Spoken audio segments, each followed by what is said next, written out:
오늘도 이사야서 53장에 기록된 이 말씀을 통해서 하나님께서 주시는 은혜를 우리가 함께 나누기를 원합니다.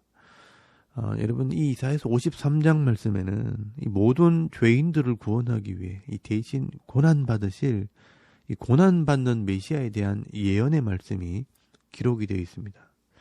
이 이사야서 53장의 이 고난받는 이 메시아의 예언은 이 죄인들을 구원하기 위한 하나님의 마음이 제일 잘 드러나 있고 또 잘 표현되어 있는 말씀이라고 할 수 있습니다. 그리고 이 죄의 문제를 해결하는 것이 바로 하나님의 구원 계획이라는 것을 보여주는 중요한 말씀입니다. 여러분, 이 땅에 있는 모든 사람들은 이 죄 때문에 죽음에 이르게 되었고 또 이 죽음으로 가는 이 인생 속에서 이 고통의 삶을 살 수밖에 없습니다. 그런데 우리 인간 스스로 이 죽음과 이 고통의 문제를 해결할 수 없기 때문에 이 사람들은 온갖 종교를 만들기도 하고 또 이 고통을 잊어버리기 위해 이 세상의 향락을 추구하고 쾌락을 추구하고 살아가지만 결국은 허무함으로 인생이 끝나게 되는 것입니다. 그래서 하나님께서 처음부터 이 죄의 문제를 해결할 계획을 말씀을 합니다.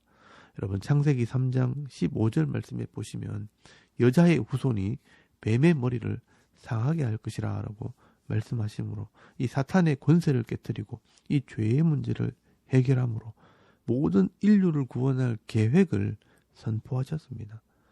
그리고 이 셋의 후손을 통해 노아가 태어나고 이 노아의 아들 셈의 후손을 통해 이 아브라함이 태어나고 아브라함의 후손을 통해 나오게 되는 이스라엘 백성들을 불러서 하나님과 구원의 언약을 맺으시고 이 모든 이방인들을 구원할 이 제사장 나라의 사명을 주신 것입니다.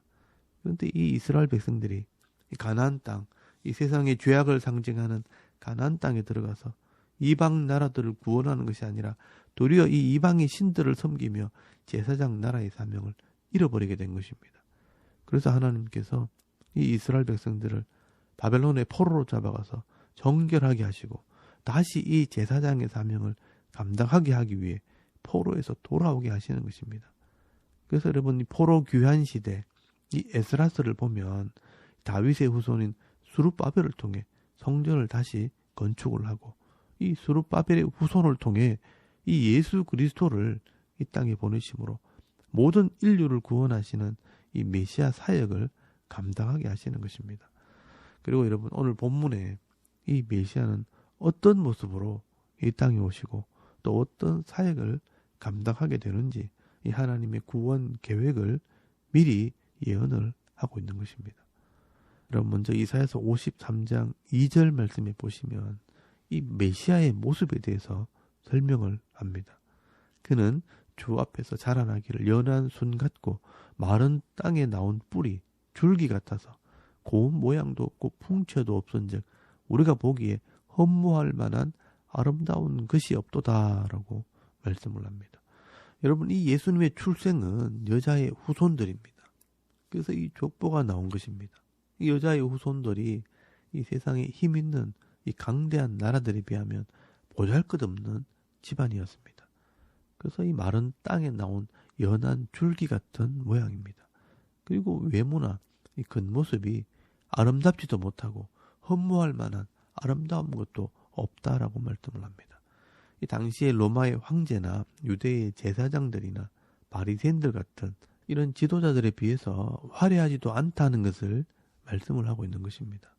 그래서 이 예수님의 겉모습만 볼 때는 아니 저 사람이 무슨 메시아야 할 정도로 이 외모는 화려하지 않았다는 것을 말씀을 하고 있는 것입니다. 여러분, 이 말은 반대로 이야기하면 이 세상의 사람들의 상식은 늘 화려하고 아름답게 꾸미고 이 좋은 집에 살고 좋은 환경에 사는 사람들을 지도자로 또는 구원자로 생각을 하고 환호한다는 것입니다. 그러나 여러분, 이런 세상의 권력이 모이고 이 화려한 곳에서는 구원이 이루어지는 것이 아니라 다툼과 경쟁과 전쟁이 일어나게 되는 겁니다. 그래서 여러분, 이 메시아의 사역은 이런 세상에 힘 있는 자들에 의해 고난을 받고 멸시를 받는 것입니다. 여러분, 3절 말씀해 보시면요, 그는 멸시를 받아 사람들에게 버림을 받았으며 간고를 많이 겪으며 질고를 아는 자라.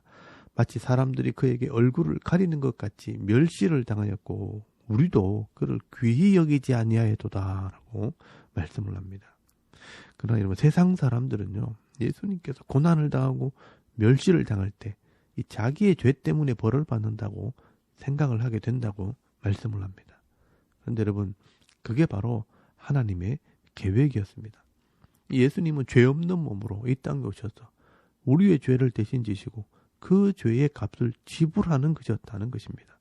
그래서 여러분, 5절에서 6절까지 말씀해 보시면 이것이 속량, 대속이었다는 것을 말씀을 합니다. 이 죄의 값을 지불한다는 것입니다. 그가 찔림은 우리의 허물 때문이요, 그가 상함은 우리의 죄악 때문이라. 그가 징계를 받음으로 우리가 평화를 누리고 그가 채찍에 맞음으로 우리는 나음을 받아도다. 우리는 다 양 같아서 그릇 행하여 각기 제 길로 갔거늘 여호와께서는 우리 모두의 죄악을 그에게 담당시키셨도다라고 말씀을 합니다. 여러분, 메시아는 우리의 허물, 우리의 죄악 때문에 대신 찔리시고 상하시고 우리의 평화, 우리의 회복과 나음을 위해 대신 징계와 채찍을 맞으셨다라고 말씀을 하고 있습니다. 그리고 중요한 것은 하나님께서 우리 모두의 죄악을 그에게 담당시키셨다는 것을 인정해 주셨다는 것입니다. 예수님께서도 그것을 인정하시고 받아들였다라고 말씀을 합니다. 그래서 이 자신의 죄가 아니라 우리의 죄를 위해 고난당하셨다는 것을 인정했기 때문에 한마디의 변론도 하지 않으셨다고 말씀을 합니다. 여러분, 7절 말씀에 보시면 이 도수장에 끌려가는 어린 양처럼 털을 깎는 자 앞에 잠잠한 양처럼 아무런 변명도 하지 않으셨다라고 말씀을 합니다. 그래서 하나님께서는 이 레위기 율법에 나오는 죄를 속하는 속건 제물로 받으셨다라고 말씀을 합니다.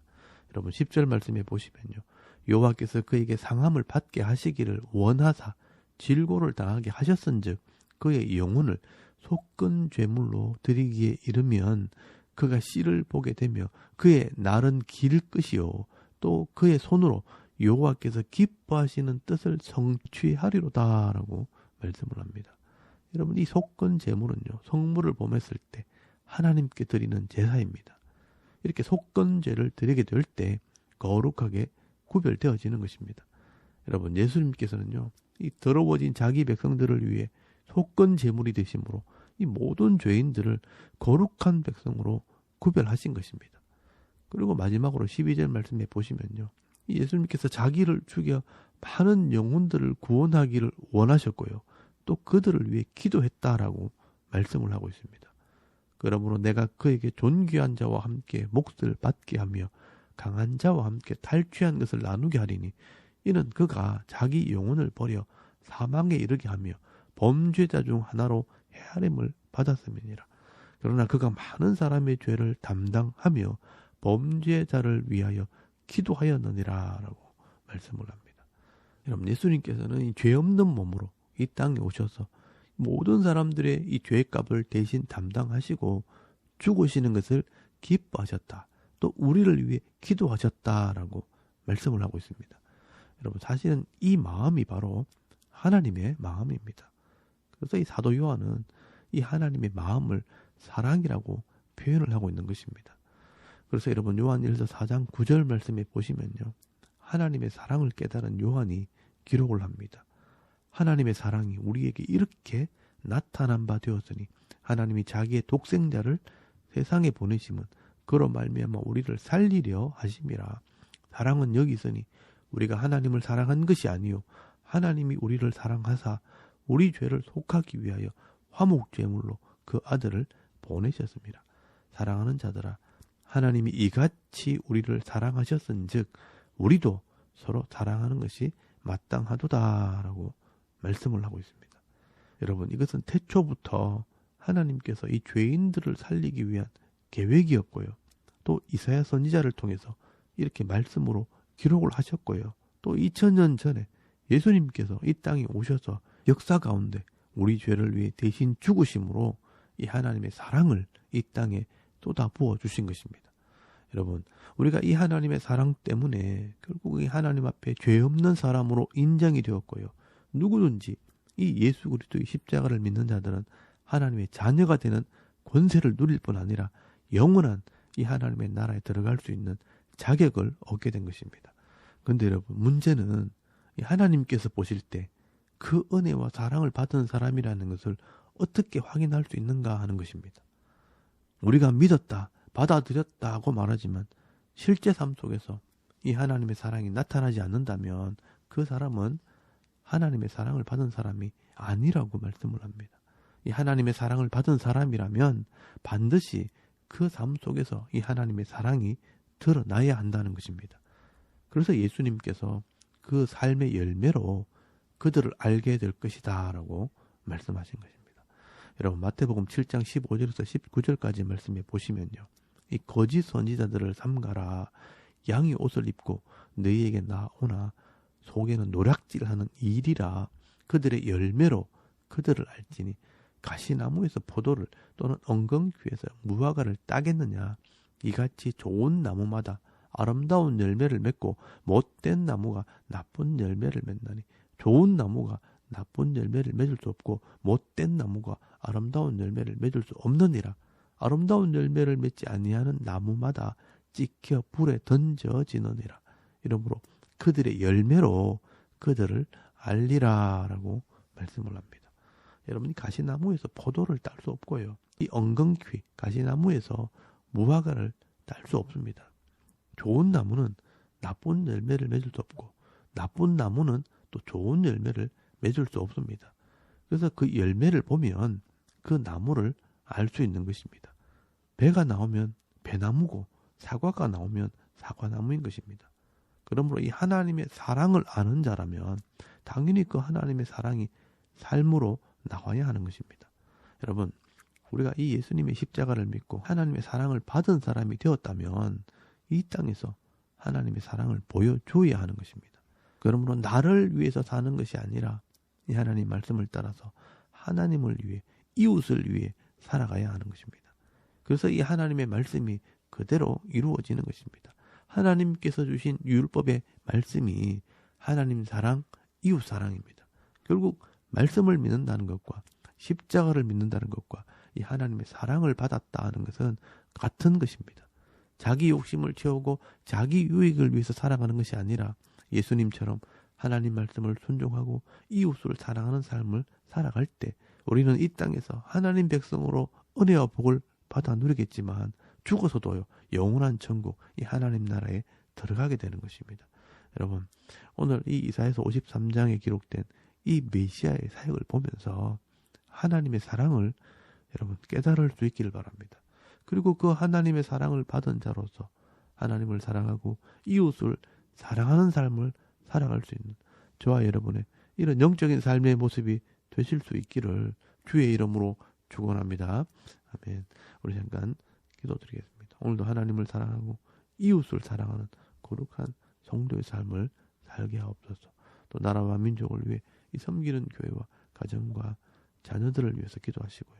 또 개인의 기도 제목을 따라 기도하고 오늘 하루 삶을 또 시작할 수 있기를 바랍니다. 다 같이 우리 하나님께 한번 기도드리겠습니다. 살아계신 하나님 은혜를 참 감사합니다. 오늘 이 아침에 하나님을 우리가 예배하게